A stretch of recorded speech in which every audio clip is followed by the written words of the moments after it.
آج ہم سیکھیں گے کہ اور کے کا استعمال۔ سب سے پہلے ہم سیکھیں گے کہ کا استعمال۔ کہ ایک ایسا لفظ ہے جو دو جملوں کو جوڑنے کے لیے استعمال ہوتا ہے۔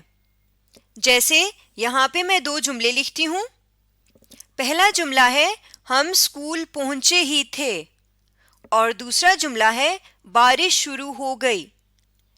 اب یہاں ان دونوں جملوں کو جوڑنے کے لیے ہم ایک لفظ استعمال کریں گے کہ۔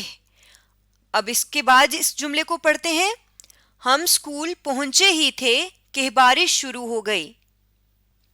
اس طرح لفظ کے دو جملوں کو آپس میں جوڑنے کے لیے استعمال ہوتا ہے۔ ایک اور مثال دیکھیے، یہاں پر میں دو اور جملے لکھتی ہوں۔ پہلا جملہ ہے استانی نے کہا، اور دوسرا جملہ ہے کل چھٹی ہے۔ اب ان دونوں جملوں کو جب ہم آپس میں جوڑیں گے تو لفظ کے ساتھ جوڑیں گے۔ استانی نے کہا کہ کل چھٹی ہے۔ اس طرح یہ دونوں جملے آپس میں جڑ گئے۔ تو کے کا پہلا استعمال یہ ہے کہ یہ دو جملوں کو آپس میں جوڑنے کے لیے استعمال ہوتا ہے، اور دوسرا استعمال کے کا یہ ہے کہ ہم اس کو یا کی جگہ بھی استعمال کرتے ہیں۔ یا جسے ہم انگریزی میں اور بھی کہتے ہیں۔ یہاں پہ میں ایک جملہ لکھتی ہوں، اسکول جانا ہے یا نہیں۔ اب بعض دفعہ ہم یا کی جگہ کے بھی بولتے ہیں، اسکول جانا ہے کہ نہیں، تو یہاں پہ یہ والا کے استعمال ہوتا ہے یا کی جگہ۔ اسی طرح ایک اور جملہ دیکھیے، وہ آیا یا نہیں۔ اس جملے میں بھی یا کی جگہ ہم وہ آیا کہ نہیں بھی استعمال کر سکتے ہیں۔ تو کے کو ہم دو جملوں کو جوڑنے کے لیے بھی استعمال کرتے ہیں، اور یا یعنی اور کی جگہ بھی استعمال کرتے ہیں۔ یہ تو ہم نے سیکھ لیا کہ کا استعمال۔ اب ہم سیکھتے ہیں کہ کے کہاں کہاں پر استعمال ہوتا ہے۔ کاف بڑی یہ کے کو ہم دو اسما کے درمیان بھی استعمال کرتے ہیں۔ اسما اسم کی جمع ہے، اور اسم کا معنی ہے نام، تو یعنی دو ناموں کے درمیان استعمال کیا جاتا ہے کے کو۔ جیسے علی کے کپڑے۔ اب یہاں پہ علی بھی ایک اسم ہے، ایک انسان کا نام ہے، اور کپڑے بھی ایک چیز کا نام ہے یعنی اسم ہے۔ تو ان دونوں کے درمیان کے کا لفظ استعمال کر سکتے ہیں۔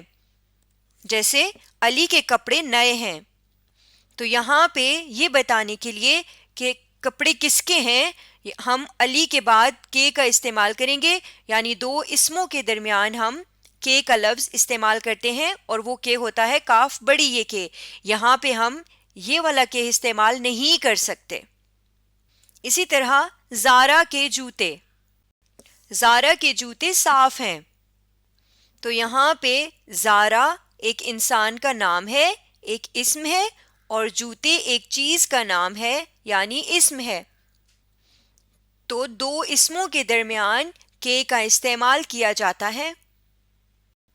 اس کے علاوہ دو افعال کے درمیان بھی کے کا استعمال کیا جاتا ہے۔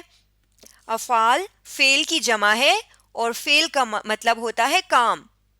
تو یعنی دو کاموں کے درمیان بھی کاف بڑی یہ کے استعمال ہوتا ہے۔ جیسے بیٹھ کے کھائیے۔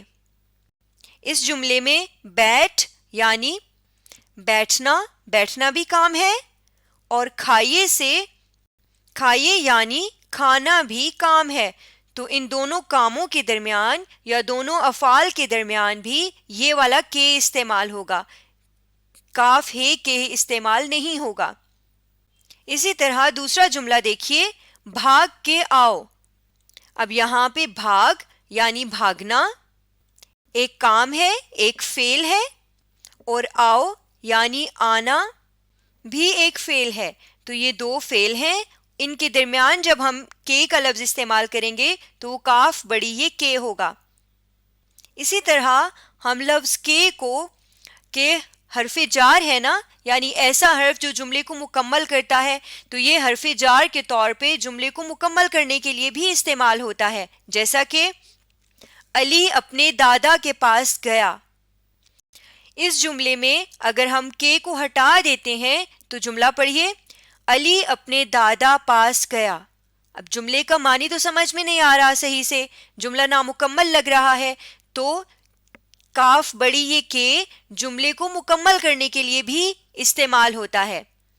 ایک اور جملہ دیکھیے، زندہ رہنے کے لیے پانی ضروری ہے۔ اس جملے میں بھی اگر ہم کے کو ہٹا دیتے ہیں تو زندہ رہنے لیے پانی ضروری ہے، تو جملہ مکمل محسوس نہیں ہو رہا، جملہ آدھا لگ رہا ہے، جیسے مکمل نہیں ہے جب تک کہ ہم کے کا استعمال نہیں کریں گے۔ تو کے حرف جار کے طور پہ جملے کو مکمل کرنے کے لیے بھی استعمال ہوتا ہے۔ اب دیکھیے یہاں پر بھی آپ کو کے نظر آ رہا ہے نا، دو افعال کے درمیان، تو یہ بھی حرف جار کے طور پہ استعمال ہوا ہے۔ کیسے؟ میں اگر اس کا جملہ بناؤں کہ یہ دو افعال کے درمیان استعمال ہوتا ہے، اور اب میں اس جملے سے کے کا لفظ ہٹا دوں تو یہ دو افعال درمیان استعمال ہوتا ہے، جملہ مکمل نہیں لگ رہا جب تک کہ ہم نے کے کا لفظ نہیں لگایا۔ تو کے حرف جار کے طور پہ جملے کو مکمل کرنے کے لیے بھی استعمال ہوتا ہے، دو کاموں کے درمیان بھی اسے استعمال کیا جاتا ہے، اور دو اسموں کے درمیان بھی استعمال کیا جاتا ہے، یعنی دو ناموں کے درمیان۔ تو ابھی ہم نے سیکھا ہے کہ کہاں کہاں پر استعمال کیا جاتا ہے اور کے کہاں کہاں پہ استعمال ہوتا ہے۔ آئیے یہ ایک مشق حل کر لیتے ہیں، دیکھتے ہیں کہ یہاں پہ جو خالی جگہ ہیں یہاں پہ کون سا کے آئے گا، کاف بڑی یہ کے یا کاف ہے کے۔ پہلا جملہ پڑھتے ہیں، امی کہتی ہیں ہمیشہ سچ بولو۔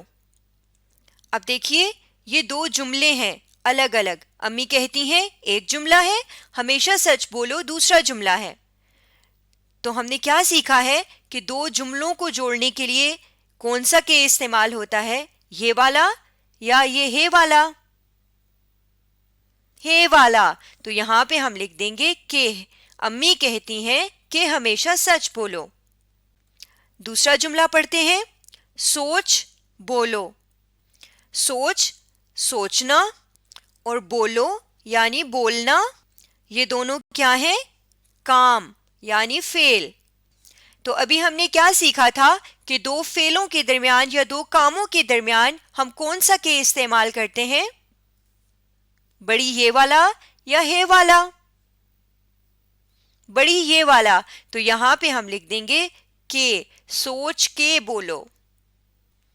اگلا جملہ پڑھتے ہیں، علی بستے میں کتاب ہے۔ اب دیکھیے یہاں پہ علی ایک انسان کا نام ہے یعنی اسم ہے، اور بستے ایک چیز کا نام ہے یعنی اسم ہے۔ تو ابھی ہم نے کیا سیکھا ہے کہ دو اسموں کے درمیان کون سا کے استعمال ہوتا ہے، بڑی یہ والا یا ہے والا؟ بڑی یہ والا۔ تو یہاں پہ ہم لکھ دیں گے کہ علی کے بستے میں کتاب ہے۔ اگلا جملہ پڑھتے ہیں، پتہ نہیں وہ آج آئے گا نہیں۔ یہاں پہ ہم لفظ یا بھی استعمال کر سکتے ہیں نا، پتہ نہیں وہ آج آئے گا یا نہیں۔ تو ہم نے کیا پڑھا تھا کہ ہم یا کی جگہ کون سا کے استعمال کر سکتے ہیں، یہ والا یا ہے والا؟ یہ والا۔ تو یہاں پہ میں یا کو ہٹا دیتی ہوں اور ہے والا کے لکھ دیتی ہوں، کیونکہ یا کی جگہ پہ ہم ہے والا کے استعمال کرتے ہیں، پتہ نہیں وہ آج آئے گا کہ نہیں۔ اگلا جملہ پڑھتے ہیں، ماحول بہتر رکھنے لیے صفائی ضروری ہے۔ اب یہاں پہ جملہ نامکمل لگ رہا ہے، تو یہاں پہ کون سا کے مسنگ ہے، کون سا کے نہیں لکھا ہوا، ہے والا یا بڑی یہ والا؟ بڑی یہ والا۔ تو یہاں پہ ہم لکھ دیں گے کاف بڑی یہ کے، ماحول بہتر رکھنے کے لیے صفائی ضروری ہے۔ آج ہم نے کے اور کے کا استعمال سیکھا ہے۔